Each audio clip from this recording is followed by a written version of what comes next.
Tai va, čia bus pamokos pratęsimas, tai bus... Sukursime paprasčiausią classmaster funkciją, kuri žmogaus klanui didinės, daleiskim, 10 000 klanų reputacijos. Ir viskas atrodys štai taip. Paimkim paprastą pavyzdį, kopijuokim, sakybėkim ir sakykim, jeigu komanda prasideda su clan rep,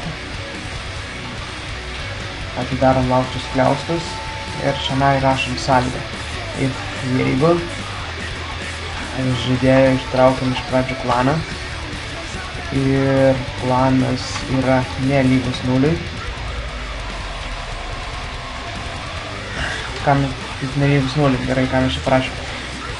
Iš pradžių ištraukiamas žaidėjo klanas ir 0 tai reiškia tuščias parametras. Jeigu žaidėjo klanas nelygus tuščiam parametrui, o yra pavyzdžiui žaidėjo klano pavadinimas, klano žaidėjų kiekis ir taip toliau, jeigu kažkas tai ištraukiama, tai reiškia automatiškai, kad žaidėjas turi klaną. Ir parašykim dar vieną sąlygą ir žaidėjas paima žaidėjo inventorius ir mums reikia taip parašiau, paima žaidėjo inventorius ir mums reikia get inventory item count, tai suskaičiuoti žaidėjo inventory esamus daiktus. Tai šiuo atveju mes suskaičiuokim enchant dienas ir čia yra enchant levelis. Enchant levelį, jeigu tai yra kokia mana potė ar dar kažkas, ar kažkokie super jūsų dalykėlį sutartai, tai vis tiek rašykit -1, nes tiesiog bus aiškiau, nes Java įskaičiavimai visi prasideda nuo 0 ir pats 0 gali žaidime reprezentuoti vienetą, gal biškiek neaišku, ir aš pats tokių dalykų nesuprantu. Ir toliau rašom sąlygą, pavyzdžiui, jeigu žaidėjo inventorių šitų daiktų yra daugiau arba lygu 10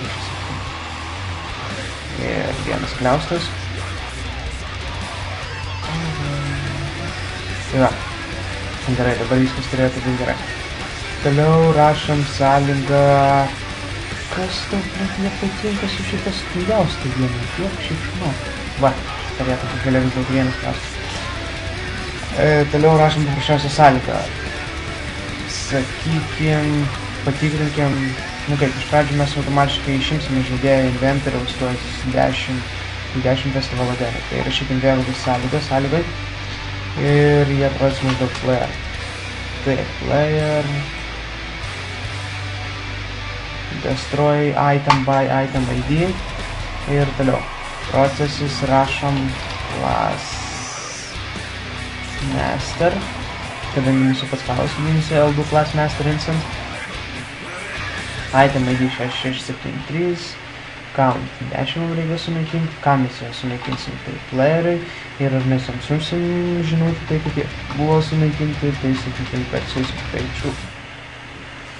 Gerai. Toliau skliaustuose rašom, jeigu pavyko sunaikinti, tų 10 daiktų kas atliekama. Rašom player get clan ir add clan reputation points.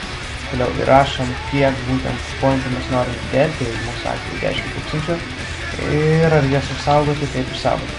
Sąžininkai dėl to išsaugojimo parametrą aš neįsivaizduoju, kodėl iš čia ir aš turėtų būti čia, bet tikriausiai, kad tiesiog rašykit true, nes logiškai mąstant, tai ar išsaugoti, taip išsaugoti, taip išsaugoti. Ir toliau nusiunčiam prašiausią žinutę, player send message. Davė kompletuškį ir žinutį parašyšom.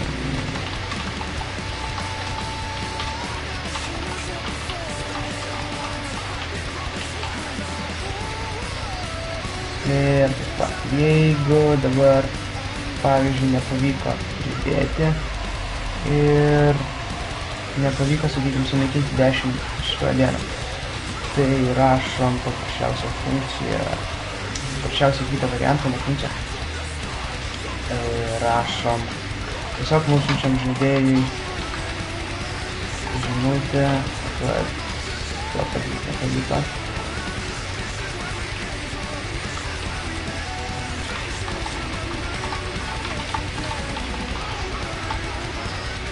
Ir jeigu žaidėjas šitoje vietoje, pavyzdžiui, neturi pakankamai daiktų arba neturi plano, Tai nusiųskime dvi žinutės. Aš čia būtų tiesiog nepakalbėti. Pavyzdžiui.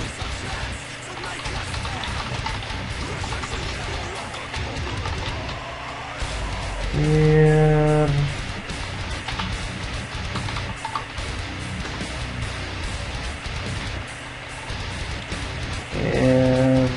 arba jis neturi plano.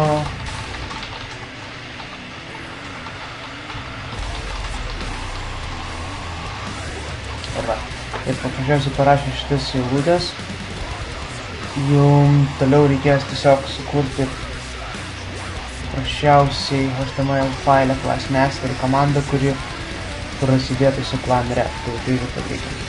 Mes turim dabar atsidarę class masterį ir sakykim, kad nors šitoje vietoje pradėkim rašyti.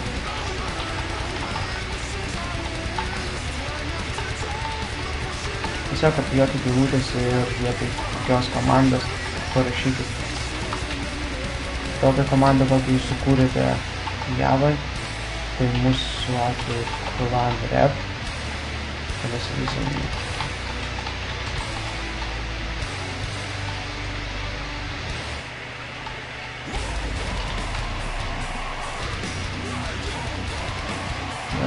Pamiršau čia padėti simbolį. Tai va. Ir dabar ką žaidėjas matytų žaidime, tai žaidėjas matytų increases clan rep. Jeigu jis paspaustų ant jo, žaidėja iš pradžių būtų patikrinta, ar jis turi klaną ir ar jis turi 10 festivalo dienų, kad jeigu tai toliau esama funkcija, jeigu žaidėjas turi 10 festivalo dienų, toliau vykdoma patikra. Jinai sunaikina 10 dienų ir jeigu tai padaroma sėkmingai, tada žaidėjo klanui vykdama reputacija, jinai išsaugoma ir žaidėjai nusiuntama žinutę. Jeigu kažkokiu tai būdu, pavyzdžiui, žaidėjas tai mėgina per trade ar dar kažkaip tai sukčiauti ir paprasčiausiai neprileisti šitos komandos sunaikinimo, tada tiesiog išsiunčiama žinutė reputation points adding failed. Ir jeigu žaidėjas šitoje vietoje neturi arba klano, arba festivalo dienų, tiesiog išvedamas jam dvi eilutės, tai pirma bus you don't have clan to add points, or you don't have point and festivalo dienas. Ir pagrindė va šitaip nesunkiai daromas tokios custom funkcijos ir iš tikrųjų, jeigu kažką sugalvoja, tai nežinkit ir nebijokit, nes tokių dalykų tikrai nėra sunku padaryti. Ir faktiškai šiandien tiek programavimą aiškinu, kiek viskas atrodė, tiesiog išversta į anglų kalbą. Tai yra tiek. Jeigu kils tokių klausimų ar dar ko nors, tai pasiklauskite, tiesiog pamėginsiu padaryti dar ką nors, kad būtų kažkas aiškiau. Iki kol kas tiek.